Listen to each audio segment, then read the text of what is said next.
So one of our $20 patrons was at my show yesterday, right? And she came up to me. She had her tote bag, her I'd buy that tote bag, and was like, I was with you on that Godly and Cream episode, and I just wanted to high five her, like right out of the gate. And then she tilted her head and looked at me and said, "In fact, I'd say I'm not in love."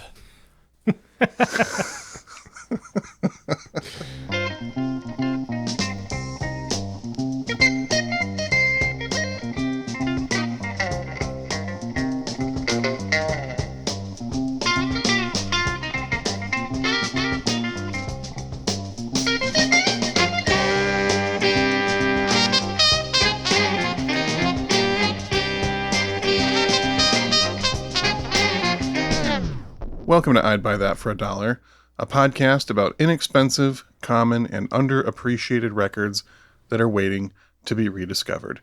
I'm your host, Sean Hartman, bassist in the incredible Zither Band, percussionist for the exceptional Mellotron Brigade, and roadie for the astounding Auto Harp Society. You're a busy man. Yep, I wear many hats, you know. With a wide range of interests. I thought you were going to work the incredible bongo band into there. I don't want to talk about them ever again. Oh. Wow. Just going to leave it at that. I don't know if there's a precedent set for that comment on the podcast, nor in our friendship, but... And I will not explain it, but do not ever bring that band up around me again. Well, duly noted. I'm co-host Jeremy, and I'm much lazier with my title, so I'm just going to say that I'm Jeremy Twizzlers Pull and Peel Ruggles. As you are known. Yeah. You have a lot of nicknames. People love giving me nicknames. I don't know. It's what it is. Well, I am co-host Peter Cook, and I know that both of you fellas are big fans of the sketch comedy series I Think You Should Leave with Tim Robinson. Accurate. Mm-hmm. Which they just released a third season. So good. Have you guys burned through it already? Absolutely. I haven't. Well, I couldn't even make it through the first season of that show, guys. I found it to be unwatchable. Okay. Well, you guys have already been informed. For our listeners, I've already told this to co-host Sean and Jeremy that I couldn't get into it. It was not my thing. In fact, I couldn't think of. It was just one of the least enjoyable things I had ever experienced. And Sean said, "Man, this is bound to become your favorite show. You hate it too much." It's true. I'm calling it. I'm waiting for the day when I get that text from Peter. He was like, "You know what? You were right. Tim Robinson is the voice of our generation." The thing is, as much as it's hard for me to see how that could happen from here, Sean, I think that you might be right. And I think that ties into the band that we're here to talk about today. Who is it, Jeremy? Oh, is that how you started with Incredible String Band, Peter? Yes. Yeah. I can just say this out the gate before we even introduce this album. When I first checked out this band, somewhere around 2009 or so, I'd heard their name here and there. I didn't know anything about them. I was in a music store and put on a copy of the 1971 release. Actually, it preceded the album that we're going to talk about today by about 7 months or so. The album was Be Glad, for the Song Has No Ending. And I sat there and I hated it. It was so not my thing. Everything about this band, I just thought of it as one of the worst experiences ever checking out a band for the first time that I had ever encountered. But as time went by, something drew me back to it, probably because of the strong reaction that I had to their music. And it, the second time I went and checked them out, it was a different album. I believe it was Wee Tam and the Big Huge was the next album I tried. And it still was just, I couldn't wrap my head around what they were doing, but I just kept coming back for more. And one day I saw the light. And I love the Incredible String Band now. I don't know if I would probably be hyperbole to say that they're one of my favorite bands, because I didn't have the album that we're talking about today, Jeremy. I don't have their entire catalog, but I have a lot of their albums. Some albums I know better than others, but with time, there's no one else like the Incredible String Band. Their whole unique universe. Yeah. So it's cool I'm glad you brought one that I wasn't familiar with. Yeah. Peter won't admit this on mic, but he was pissed that I took this band from him. And it's especially funny because it's something like, I was like, wow, that's kind of a cool thing.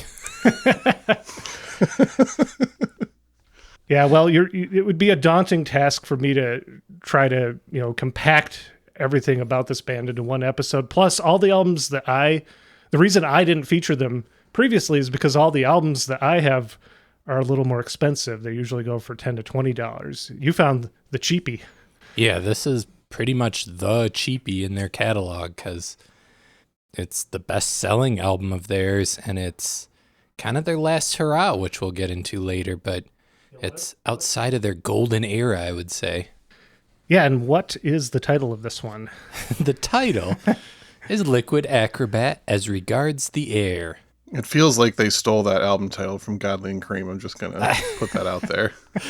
I cannot argue against you on that. It's pretty goofy. And this band has some goofiness to it, but yeah, whimsy.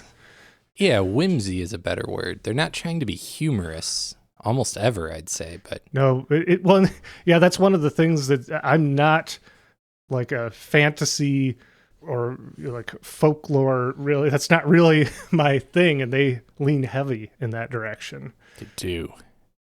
But before we go any further, let's play a song. I want to start with their second song on the album, Dear Old Battlefield, because the first song's just a little too Ren Fair for me. Yeah, understandable. They get that way sometimes, but I don't think they're not quite as traditional in the way they do things as a lot of the other bands that you would categorize as Ren Fair. Yeah, but there's a precedent for why that's in their sound, though, and we'll get to that after we hear this track. Dear Old Battlefield, Side A, Track 2. This album came out in October 1971.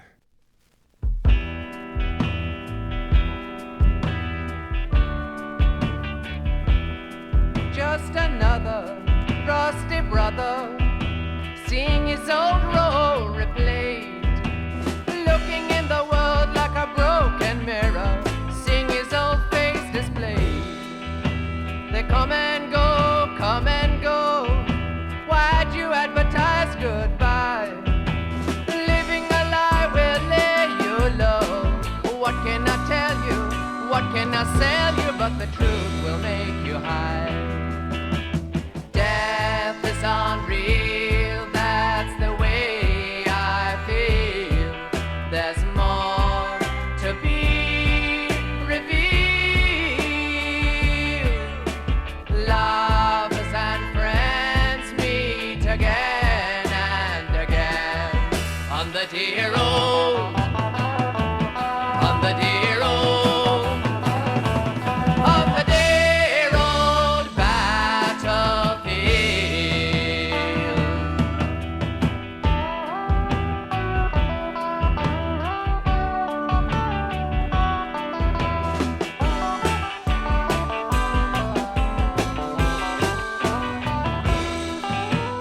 Death is unreal, that's the way I feel. There's more to be revealed. Lovers and friends meet again and again on the dear old, on the dear old, on the dear old battlefield.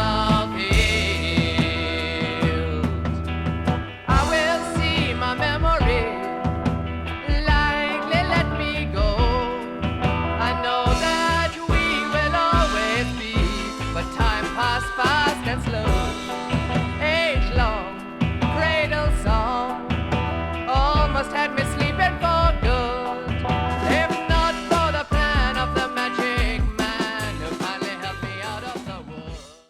That is definitely a Robin Williamson song. Accurate. There's no mistaking his voice. Yeah. And that's a big distinction, but we'll talk about that stuff later too. Yeah.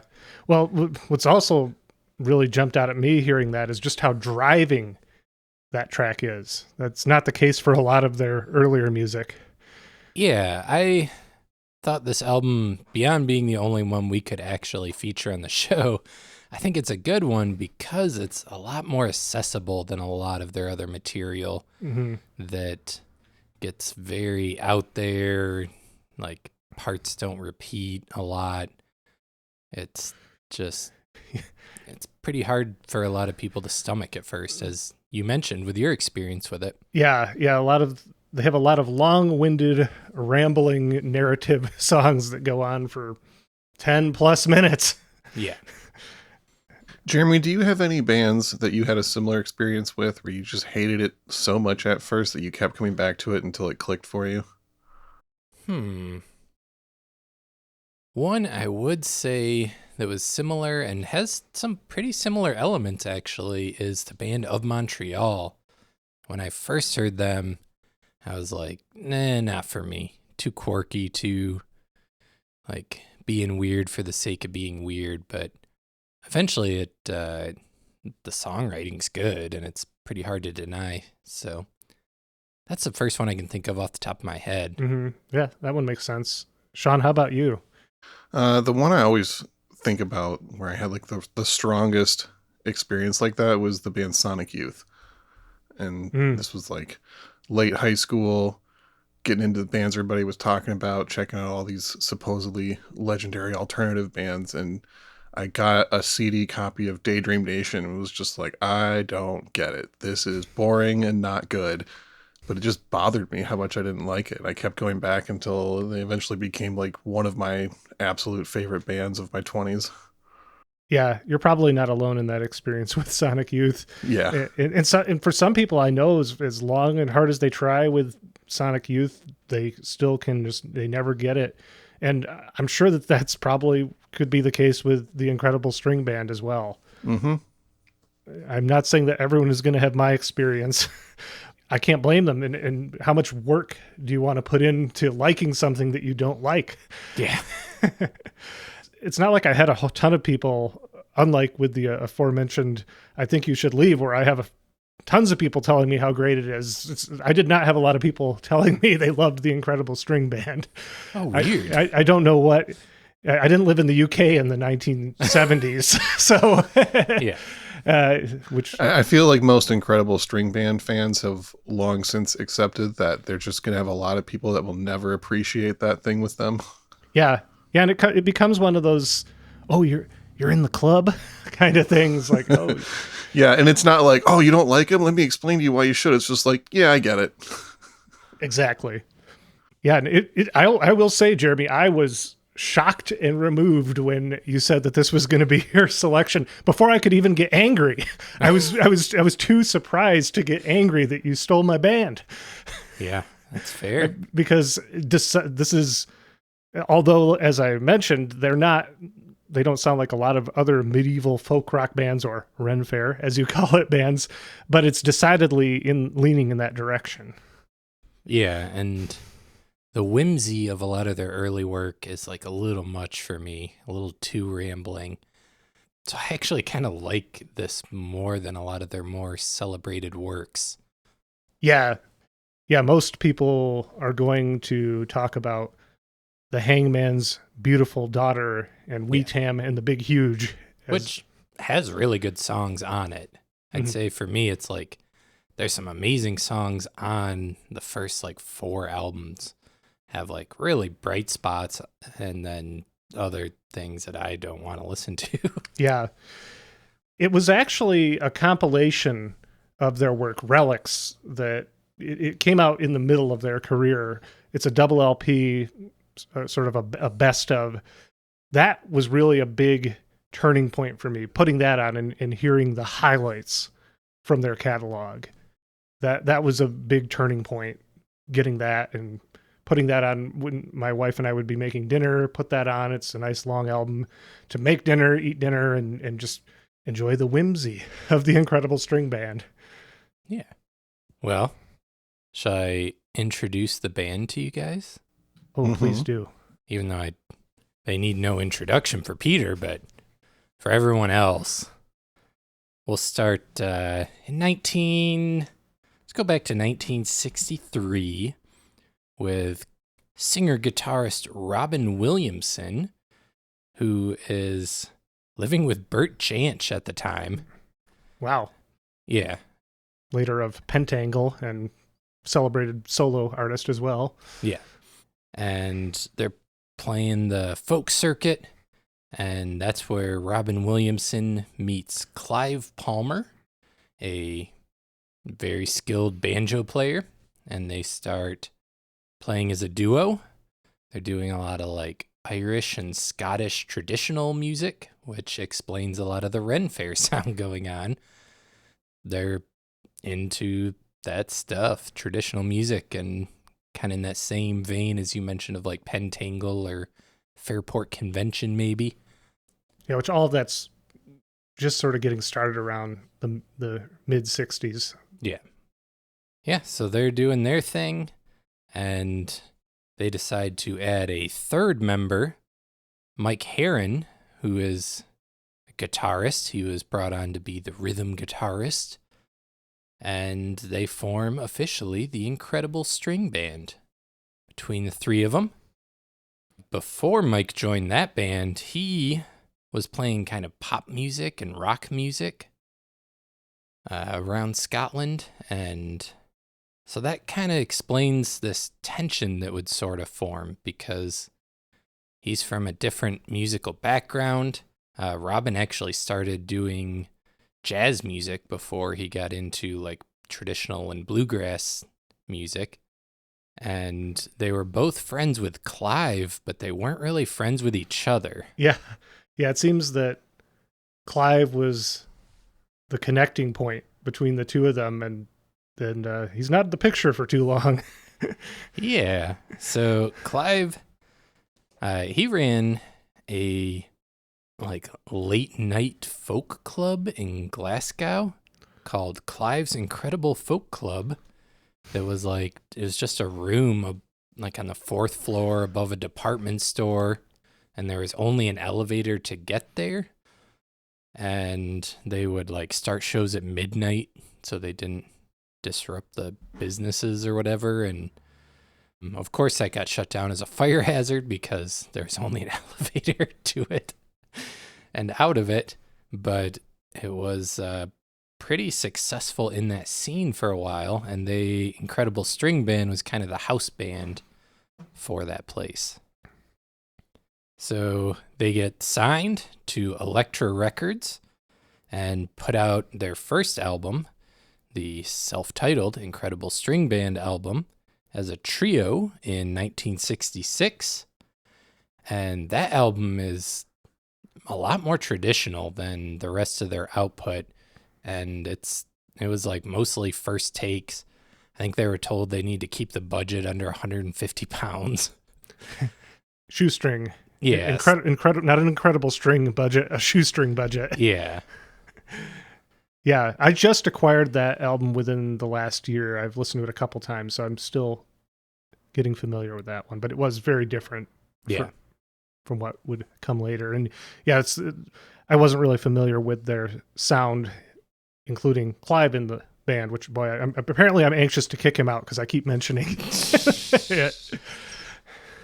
Well, we'll kick him out then. After the first album comes out, Clive leaves down what I guess is called the hippie trail, which is just like Westerners going to Kathmandu and places like that in India and Pakistan to like experience other cultures, and he just doesn't want to join the band anymore after that.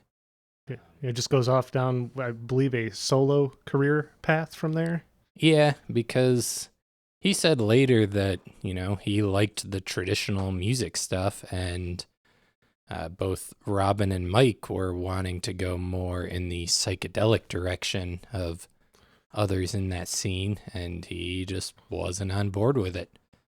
So he leaves, and he is, of course, the kind of fulcrum, because Mike and Robin are both friends with him, but now he's gone. So there's like pretty immediately just kind of tension, and both Mike and Robin, they write their own songs and they're not co-writing with each other. It's just like, this one's my song, this song's your song. And most of their albums are split up like half and half-ish of, who's doing which songs. Yeah, it's not like a Lennon-McCartney partnership that they have going on. No. I believe the band actually temporarily broke up after Clive left, and then they just ended up getting back together. Yeah. Yeah, I guess Robin went to Morocco and met a lady, or he was with a lady when he left there, who comes into the story. Well, we'll just bring her into the story right now. Why not? Yeah, let's do that. So when they get back together, Robin says, hey, my girlfriend, Licorice McKechnie, is in the band now. She's going to be playing with us.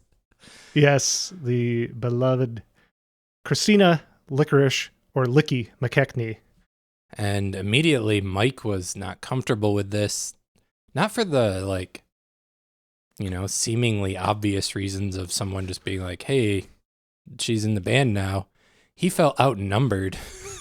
So he went home, bought a bass guitar, and handed it to his girlfriend,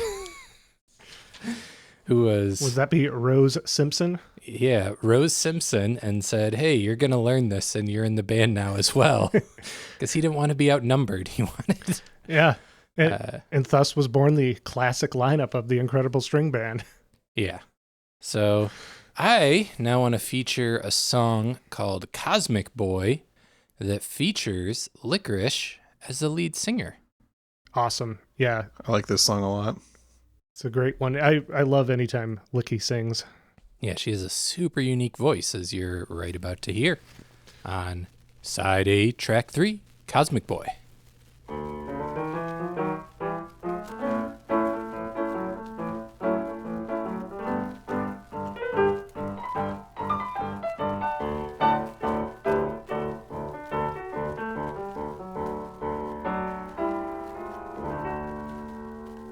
I'm calling to you, my cosmic boy, for one to say hello and see you smile, your shining joy. Ah, you look so high. You look so high,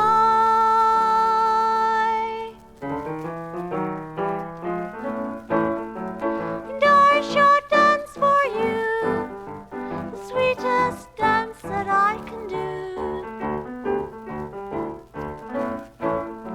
Yes, I shall dance the sweetest dance I can.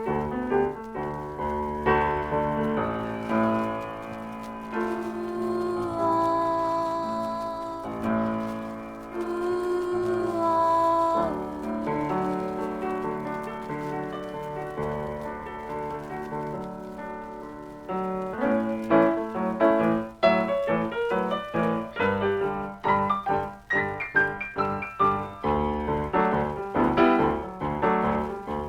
Ooh,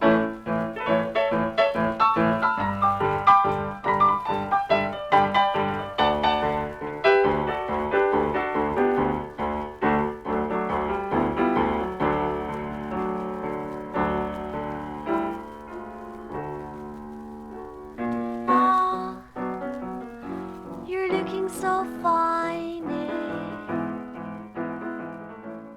Yeah, so that's Licky, and super unique voice. That song's really stripped down, I would say, compared to a lot of Incredible String Band material. And yeah, it's a cool song.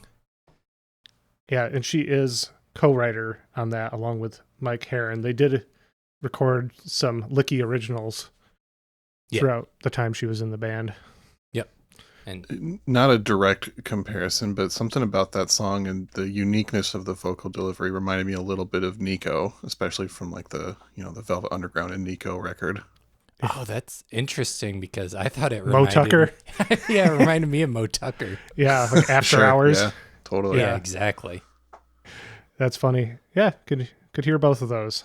So, kind of to pick up where we left off, Mike and Robin, sort of the primary songwriters, and they're butting heads. And I had heard, I watched like some Scottish special on the band or something, and they would like Robin would write a song, and Mike would be like, I'm going to put a super sick sitar part on it. Not because he wanted the song to be good, but because he wanted his sitar part to be the more memorable thing than Robin's song. Yep. That's it. Wasn't like they were trying to compliment each other's songwriting so much as walk all over it. Yeah. Which is a weird dynamic, and in a strange way, I think it works for the band. It kind of does. But yeah, it's like a competitive, like conflict-driven sort of thing that really kind of goes against the sound you're hearing too. You think of it as kind of this utopian, sort of hippie communal thing or whatever. And yeah. You see footage of this band, you think they're all just flower children, peace and love, but it seems that was not really the vibe. No, especially by the time this album comes out. But we'll get there. We'll get there. So we've kicked Clive out, so I've already gotten to the part that I apparently was itching to get to. Yeah. They kick Clive out, and then begins kind of their golden era, I guess, of being like the hippie band. Yeah. In the UK, they were the hippie band, and they were, at least, I don't know how much they were selling to the general public, but other bands were listening to them. Yeah. It seemed like they kind of had almost a cult underground air about them, even though they were charting and stuff. They weren't actually a secret, but they were kind of too weird to be mainstream as well, though. Yeah. I don't get the impression that they were getting played on the radio, at least not mainstream radio. Yeah. So they put out 5,000 Spirits or Layers of the Onion. Yeah. And catchy little title. The Hangman's Beautiful Daughter, We Tam and the Big Huge, which is the double record you mentioned. Yeah. And then Changing Horses, which is kind of where things start to change within the band, I'd say. Yeah, that's actually the first album that I don't have of that run of albums. I'm not familiar with Changing Horses. Yeah, so that comes out in 1969, which is the same year they get invited to play Woodstock. Yeah, and they were there. They did play. They did play. Nobody remembers it. They're not in any of the films. No, and they were supposed to play Friday night, the first night when it rained, and they didn't want to play in the rain. So Melanie went on instead, brought the house down. Yeah. It wrote a big song about it, Lay Down Candles in the Rain. Huge moment. Melanie's career takes off. Incredible string band opts to play the following day in the late afternoon, early evening, right in between the Keith Hartley band and Canned Heat, these two electric blues type acts. And Santana's already gone on and blown people's minds at this point. And they go on, do this whimsical, mostly acoustic set. The four of them up there in these white cult-like uniforms, and people just kind of scratched their heads and went, huh? Yeah. And it was filmed, but it's not been used in any of the Woodstock films. Yeah, I guess it didn't go over well. Apparently Friday night was supposed to be like the folkier acts, but they were like, well, we use these electronic things and we don't want to get electrocuted using them in the rain, which kind of makes sense. But then they got put with these like electric rock bands, so they just seemed out of place and kind of like a downer in the middle of people trying to get their energy up. Which is funny because they were probably the hippiest of bands there Yeah. at Woodstock, but it just did not match the vibe of that day. And yeah, no one remembers that they were there. It didn't help them that if anyone did know their music, I don't believe any of the songs that they performed had yet been released at that point. They were all on future albums. So if you happen to have, in the US, I can't imagine too many people had copies of the Hangman's Beautiful Daughter or Wee Tam and the Big Huge. But if you did, you'd be waiting to hear those songs, and they didn't play them. And nope. Because also in 1968, a little before this, they all get into Scientology. Mm-hmm. And they, from what I was reading, both Robin and Mike decide to stop doing drugs, which, I'm sure they can make good music still, but it's clearly drug-influenced music that they were putting out.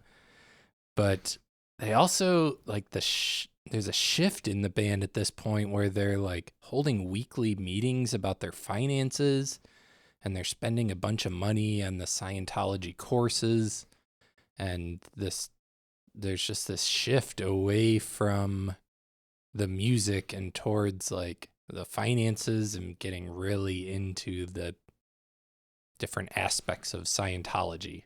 Yeah, I heard an interview from just a few years ago with Rose Simpson, the bassist, and she said that when Scientology came in, that's when everything changed, not for the better. Yeah. And it started to reflect in their albums. Their albums, they got a little cleaner, a little less inspired, or maybe just farther out. It just wasn't, whatever that magic was they had didn't seem to be clicking anymore. And I mean, this is also at the time that the hippie era is kind of ending, and they are the hippie band. So they're kind of getting washed out culturally speaking. Starting about 1971, both Robin and Mike are recording solo albums separate from Incredible String Band. So you can kind of see they already have an eye out the door on it. But they did manage to get this one kind of last hurrah of an album together, which captures a lot of their earlier influences and mixes it with things that are a little more modern, almost proggy at times, I would say, on this album. Just to be clear to our listeners, this is not the final Incredible String Band album. No, this is the last, I would say, critically acclaimed one. Mm-hmm. Yeah, they did put out a few more after this, and I have Earthspan, which was 1 year after this in October of 1972. And yeah, it does feel like the inspiration has left the band on that album. I think I've listened to it once or twice in the years that I've owned it, and it has not grabbed me. Yeah, and from the special that I watched, it sounded like they were bringing in more people into the band and session players, and were kind of becoming more like democratic in a way. Like it wasn't the vision of Mike or Robin or Licky. It was this kind of like muddled vision that felt uninspired. Yeah. I feel like they went well past their expiration date. And it's curious that they held on as long as they did, considering that Robin and Mike, yeah, as you said, I guess in a way they had that almost the way that like in the villains and the heroes almost play off each other, and that's their driving force. Mm-hmm. It seems they had that kind of dynamic, so maybe they were afraid to totally sever that from their creativity.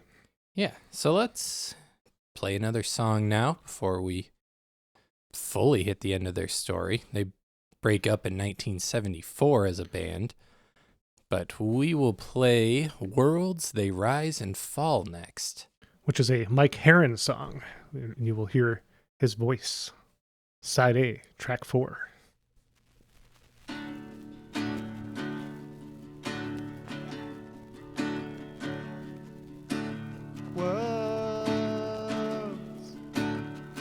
they rise and fall within her eyes. She gives the eagle wings to fly her skies upon her breath. The four winds live and die, and sometimes it's all I can do is bow to her.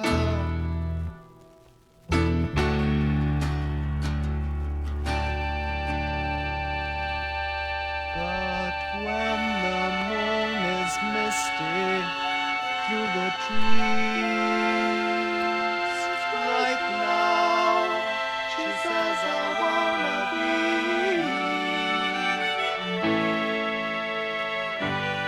your little girl.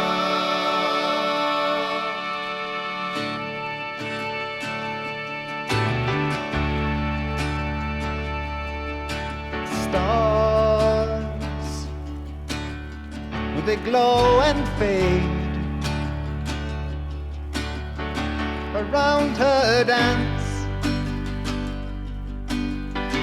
For her the steepest climb,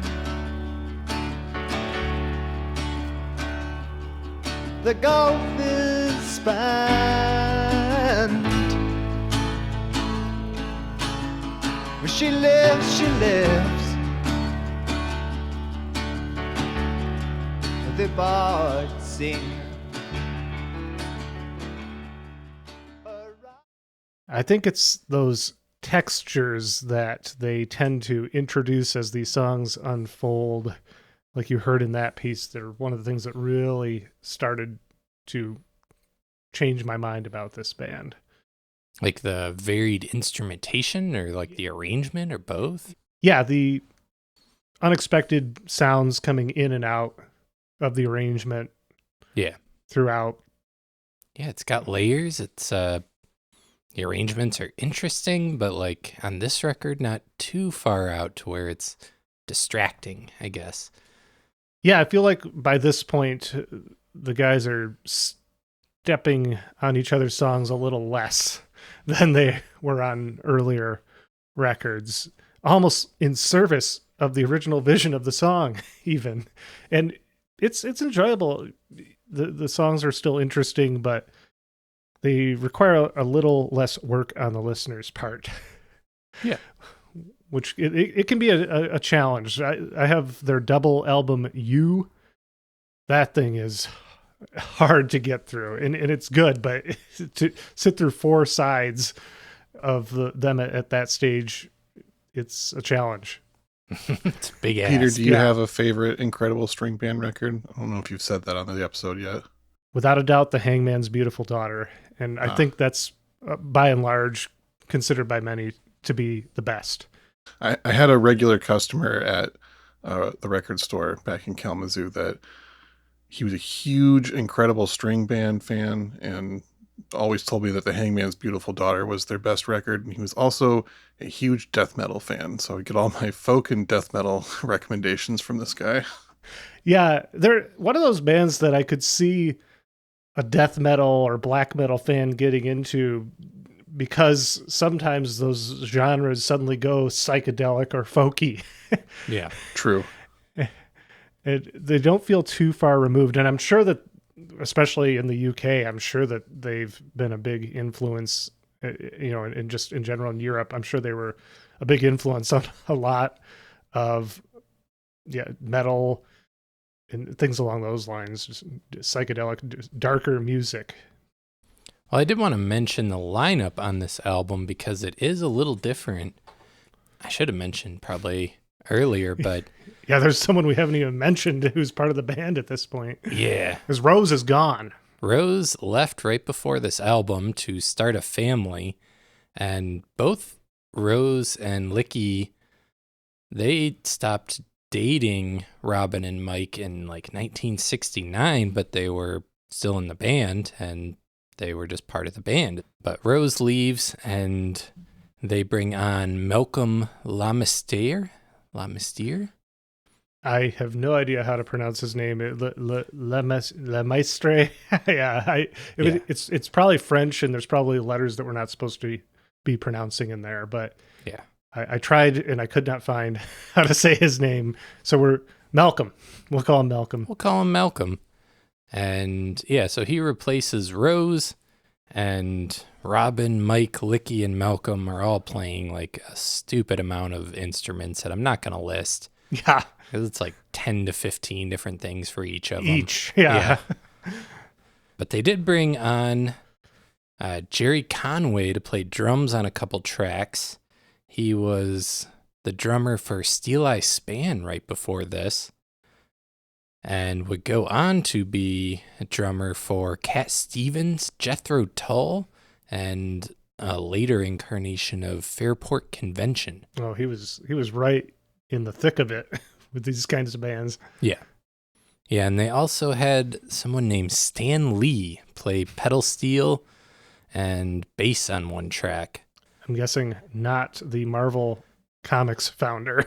Yeah, and it was hard for me to discern if there's just not much information about this person or if it's all being drowned out by the comic book maker.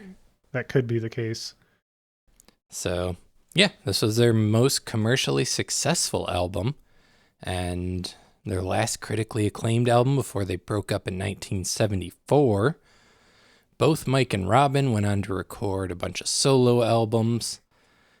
Probably one of the most interesting folklore facts of this band is Licorice disappeared in 1987, I was reading. Yeah, in the Arizona desert. Yeah, she was hitchhiking in the Arizona desert. I started to go down this rabbit hole a little bit, and there were people that said her sister claimed to have talked to her in 1990. And then there's just a lot of theories out there of anywhere from like she died in the desert to she's living in California somewhere and just wants like privacy and doesn't want to be famous, to Scientology potentially coming after her for leaving the fold. There's internet rabbit holes that you can go down into for days on Licorice McKechnie.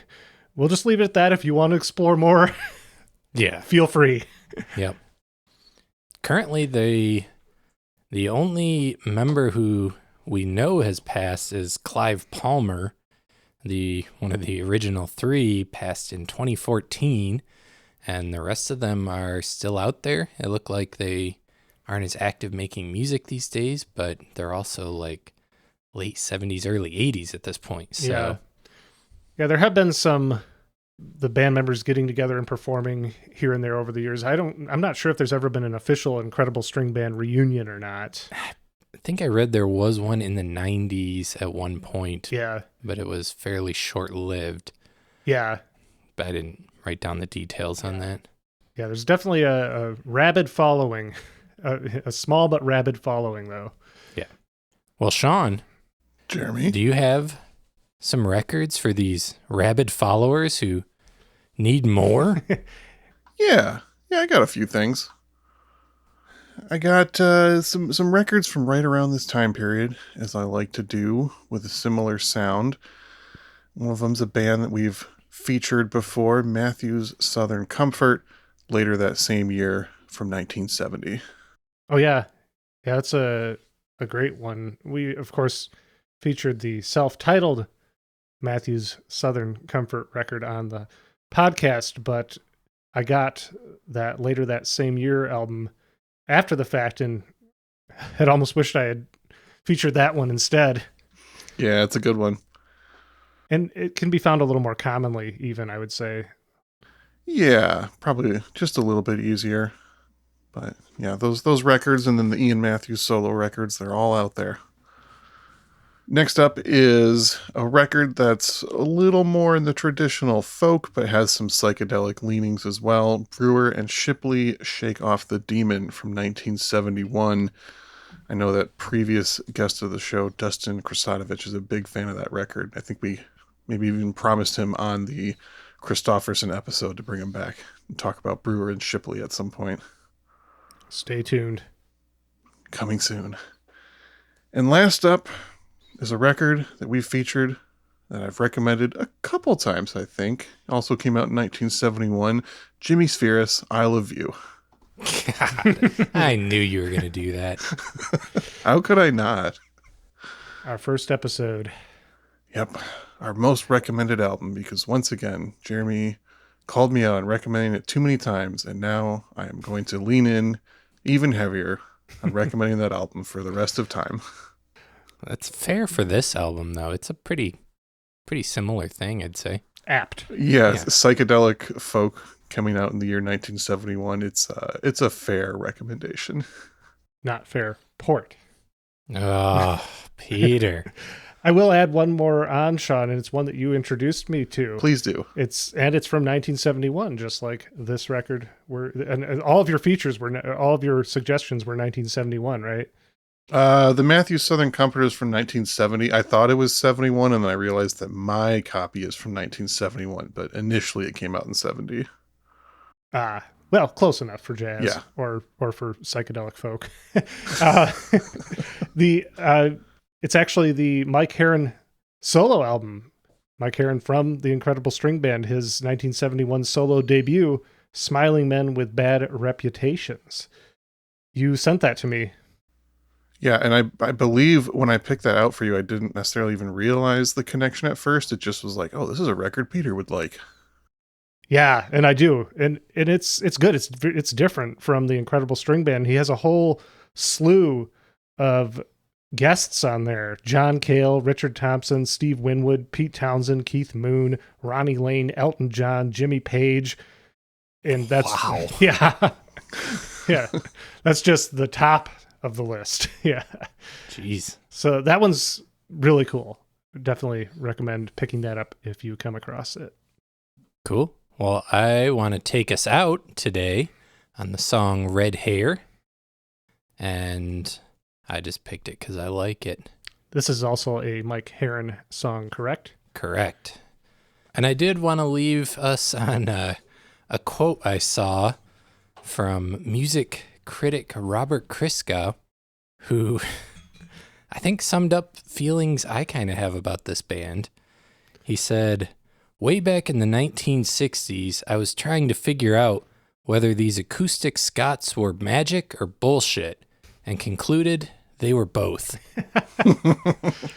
You know, as someone who admires and loves this band, I think, and Christgau can sometimes rub me the wrong way. Yeah. But that's accurate. Yeah, I feel like I'm not the biggest fan either, but I feel like he captured a thing there with that quote. Yeah. Well, perfect. We do want to just remind our listeners that you can check out the Patreon. If you like what you hear and want more, go over to patreon.com/I'd Buy That Podcast. Pledge your support. Get some cool bonus content in return.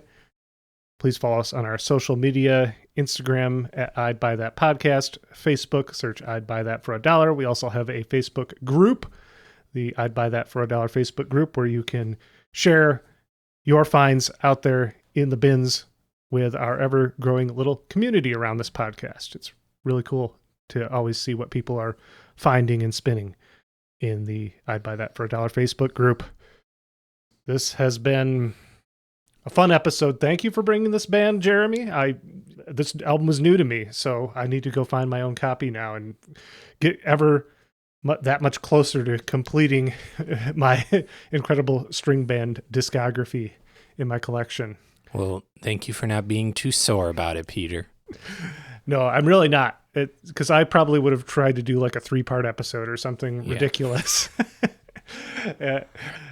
So yeah, this band, once you get into them, once you find it, once it clicks, you can just keep coming back to them. They have a lot to offer. They were only together for about a decade and put out a lot of material in that time. Yeah, I think they had 14 albums in total. Yeah, that's a lot. Yeah, it's like multiple a year for a few years they were doing. Yeah. Peter, your assignment now is to steal an episode from Jeremy. You got to find one of his favorite groups and get to it before he does. Okay. Yeah. When he goes in the kitchen, I'm going to rifle through his collection and find what he has the most of. Yeah, good luck finding a Destroyer album you can. I know. That's what I'm going to have to do. Find a way to talk about Destroyer. Or the Mountain Goats or some crap like that. But I mean, I feel like I already did that by bringing Taylor on to talk the Roaches. He just hadn't found the Roaches yet. Ah, true. I think you definitely, if they had been on your radar, you would have gotten to them much earlier. Yeah. Yep. All right. Well, thank you for listening to I'd Buy That for $1. My name is Peter Cook. My name is Jeremy Ruggles. And I'm Sean Hartman. And this last song is Red Hair, Side B, Track 2. Stepping out of the grey day she came, her red hair falling like the sky. Love held them there in that moment with the